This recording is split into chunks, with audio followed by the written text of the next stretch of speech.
Des créatures surnaturelles furent dépêchées à la naissance du Seigneur Jésus-Christ et au moment de sa résurrection. Pourtant, pour prêcher l'Évangile aux habitants de la terre, Dieu fait appel à d'humbles hommes et femmes, semblables à des vases fragiles et de peu d'apparence. C'est de cette manière qu'il brise les forteresses de Satan et établit son royaume. Le Seigneur Jésus lui-même, lorsqu'il descendit sur cette terre, était comparable à une petite pierre, point de pompe, comme celles qui entourent les rois de ce monde. En tout point, il était semblable à un homme, hormis le péché. Plusieurs de ceux qui devinrent ses principaux disciples étaient des pécheurs. De nos jours encore, ceux qui le suivent sont peu nombreux, mais c'est par eux qu'il établit son royaume. Les hommes de ce monde, en dépit de leur connaissance et de leur richesse, sont remplis de crainte. Par contre, ceux-là qui ont reçu la parole de Dieu, même s'ils sont de conditions très simples, n'auront aucune crainte. Bien au contraire, leurs cœurs seront remplis d'une paix et d'une joie parfaite. Par la foi, il leur est donné de voir le royaume de Dieu établi, de le contempler. C'est là le secret de leur paix et de leur joie. Le jour vient où tout ce qui est visible disparaîtra. Ainsi que le rapporte l'évangile de Matthieu, chapitre 24, verset 35, et l'évangile de Luc, chapitre 21, verset 33. Notre Seigneur Jésus a déclaré « Le ciel et la terre passeront. Seule la parole de Dieu subsistera éternellement.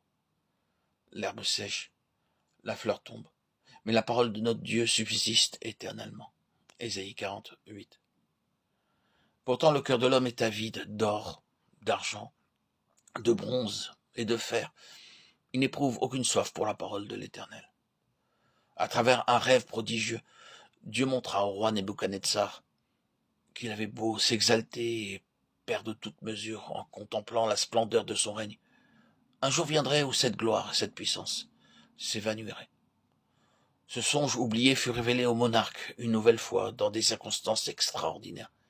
Bien plus, une leçon était incluse dans l'explication même de la vision, un avertissement sans équivoque. Le roi Nebuchadnezzar ne s'en soucia guère. C'est seulement après avoir été chassé du milieu des hommes et placé parmi les bêtes pendant 7 ans pour manger de l'herbe comme les bœufs qu'il se repentit. L'or est une image de la gloire mondaine. L'argent exprime la richesse terrestre.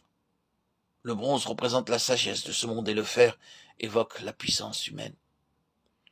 Il est un fait que l'amour de ces choses habite le cœur de tous les hommes. Cependant, rien de tout cela ne subsistera. Le jour viendra où elles seront détruites totalement. Si vous voulez être vainqueur, entrez dans le royaume de Dieu. Il faut que votre vie soit exempte de telles aspirations.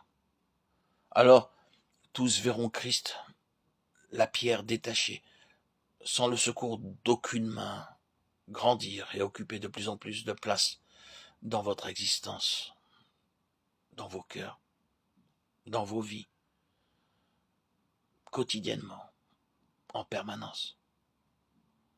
Dieu, jour après jour, semaine après semaine, mois après mois, s'établira dans votre vie.